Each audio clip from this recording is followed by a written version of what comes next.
रात्रीचे बरोबर 2 वाजले होते. संपूर्ण जिल्हा गाढ झोपेत बुडाला होता. पण एका हाय प्रोफाईल मतदारसंघाच्या सीमेवर उभी असलेली कोट्यावधी रुपयांची आलिशान दूध डेअरी मात्र त्या रात्री जागी होती. ही तीच डेअरी होती जिथे दररोज हजारो लिटर दूध जमा होत असे, ज्यावर लाखो कुटुंबांचा आणि निरागस मुलांच्या पोषणाचा आधार होता. पण त्या काळोख्या रात्री तिथे दुधाचा व्यापार नव्हता सुरू, तर सुरू होता एक धक्कादायक आणि रहस्यमय खेळ. अचानक अंधार चिरत 4-5 सरकारी गाड्या कोणताही गाजावाजा न करता डेअरीच्या मुख्य गेटमधून आत शिरल्या. अधिकाऱ्यांच्या चेहऱ्यावर गंभीरता होती, तर त्यांच्या हातात होते महत्त्वाचे कागद आणि कारवाईचे आदेश. काही क्षणातच संपूर्ण परिसरात खळबळ उडाली. नेमकं त्या डेअरीत काय सुरू होतं? कोणाचा चालला होता हा काळा बाजार? आणि त्या मध्यरात्रीच्या छाप्यामागे कोणाचं मोठं नाव दडलं होतं?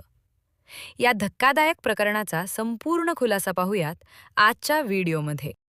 गाड्यांचे दरवाजे उघडले आणि काही अधिकारी शांतपणे डेअरीच्या आवारात दाखल झाले. त्या क्षणी तिथे उपस्थित असलेल्या मोजक्या कर्मचाऱ्यांच्या चेहऱ्यावरील भाव अचानक बदलले. वातावरणात एक अनामिक तणाव पसरला होता. हा काही साधा कारखाना नव्हता. राज्यातील प्रभावशाली वर्तुळांशी संबंधित मानला जाणारा हा प्रकल्प अनेक वर्षांपासून चर्चेत होता. त्यामुळे या ठिकाणी सरकारी कारवाई होईल अशी कल्पनाही अनेकांनी कधी केली नव्हती. पण त्या रात्री चित्र वेगळंच होतं. अधिकाऱ्यांनी कोणत्याही दबावाला न जुमानता आपली कारवाई सुरू केली होती. आणि याच क्षणापासून अनेक प्रश्न उपस्थित होऊ लागले. या कारवाई दरम्यान नेमकं काय आढळलं?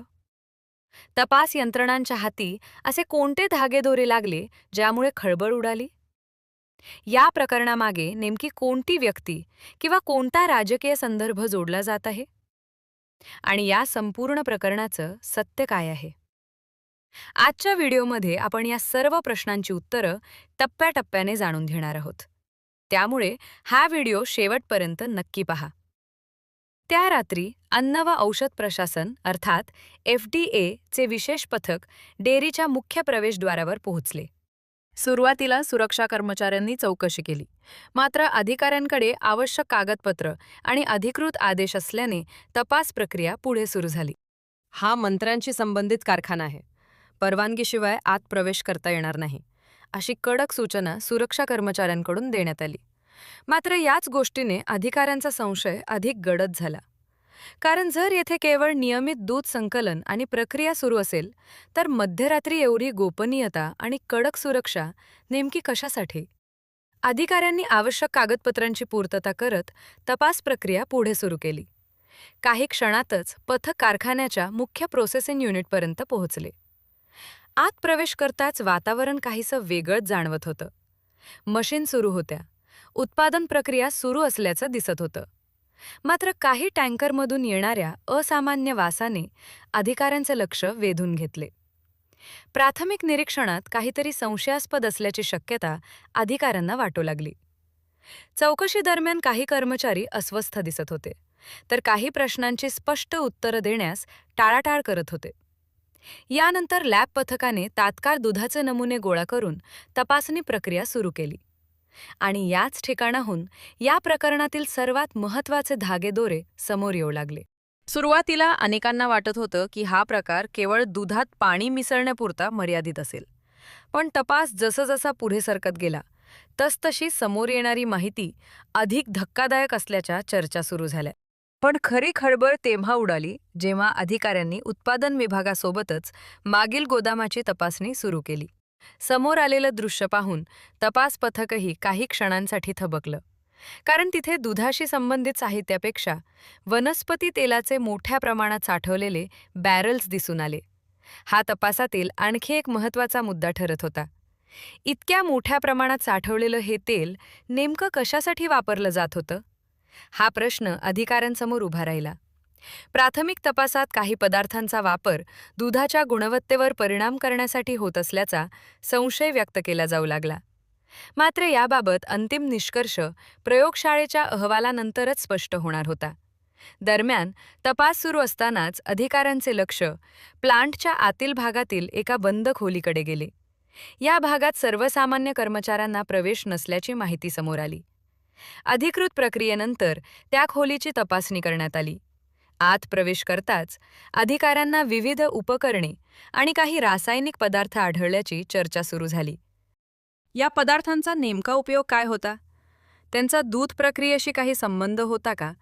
आणि ते आरोग्यासाठी धोकादायक होते का? या सर्व प्रश्नांची उत्तरं आता तपास आणि प्रयोगशाळेच्या अहवालातूनच समोर येणार होती. या कारवाईने प्रकरणाला आणखी गंभीर वळण मिळालं आणि अनेक नव्या शक्यता तपासाच्या केंद्रस्थानी आल्या. तपास जसजसा पुढे सरकत गेला तसतसे धक्कादायक तपशील समोर येऊ लागले. अधिकाऱ्यांना काही रासायनिक पदार्थांचे ड्रम आढळल्याची माहिती समोर आली. या पदार्थांचा नेमका वापर कशासाठी केला जात होता याचा तपास सुरू झाला. तज्ज्ञांच्या पुढचे अशा पदार्थांचा अन्नपदार्थांमध्ये गैरवापर झाल्यास त्याचे गंभीर आरोग्य परिणाम होऊ शकतात. त्यामुळे तपास यंत्रणा अधिक सतर्क झाली. पण धक्क्यांची मालिका इथेच थांबली नाही. कारखान्याच्या मागील गोदामात अधिकाऱ्यांना मोठ्या प्रमाणात साठवलेली पोती दिसून आली. तपासादरम्यान काही पोत्यांवर युरिया असे लिहिलेले असल्याचे सांगितले जाते. या पदार्थांचा दूध प्रक्रियेशी काही संबंध होता का? त्यांचा वापर नियमांनुसार होत होता का? की यामागे आणखी मोठं रहस्य दडलं होतं? या प्रश्नांची उत्तरं तपासातूनच समोर येणार होती. दरम्यान या कारवाईने राज्यभर खळबळ उडाली आणि या संपूर्ण मोहिमेच्या केंद्रस्थानी होते कठोर कारवाईसाठी ओळखले जाणारे IAS अधिकारी तुकाराम मुंडे. अन्न व औषध प्रशासनाच्या आयुक्तपदाची जबाबदारी स्वीकारल्यानंतर त्यांनी राज्यभर भेसळविरोधी मोहिमेला वेग दिला आहे. अधिकृत माहितीनुसार अल्प कालावधीत अनेक ठिकाणी तपास आणि कारवाई करण्यात आली आहे. अधिकृत आकडेवारीनुसार या विशेष मोहिमेत शेकडो ठिकाणी कारवाई करण्यात आली असून मोठ्या प्रमाणात संशयित आणि बेकायदेशीर साठा जप्त करण्यात आला आहे. अनेक प्रकरणांमध्ये गुन्हेही दाखल करण्यात आले आहेत. या कारवाईत काही नामांकित संस्थांची देखील चौकशी झाली. त्यामुळे राज्यभर मोठी खळबळ उडाली. आता सर्वात मोठा प्रश्न असा आहे की या प्रकरणामागे नेमकं कोण आहे?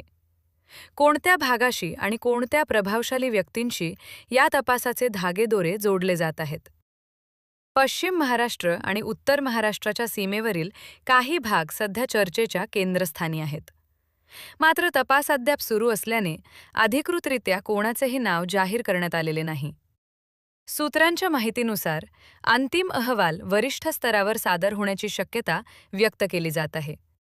त्यामुळे पुढील काही दिवसात या प्रकरणात नवे खुलासे होण्याची शक्यता नाकारता येत नाही. दरम्यान कठोर कारवाईसाठी ओळखले जाणारे IAS अधिकारी तुकाराम मुंडे पुन्हा एकदा चर्चेत आले आहेत. त्यांच्या धाडसी निर्णयांमुळे राज्यातील भेसळखोरांमध्ये भीतीचे वातावरण निर्माण झाल्याची चर्चा आहे. मित्रांनो, अशा प्रकारच्या घटना समोर आल्यानंतर घाबरण्याची गरज नाही, पण जागरूक राहणे अत्यंत महत्त्वाचे आहे. आपल्या कुटुंबाच्या आरोग्याची जबाबदारी सर्वप्रथम आपलीच आहे. दूध खरेदी करताना केवळ ब्रँडवर विश्वास ठेवू नका. दुधाचा वास, रंग आणि गुणवत्ता याकडेही लक्ष द्या. काही संशयास्पद वाटल्यास संबंधित अधिकाऱ्यांकडे तक्रार करा.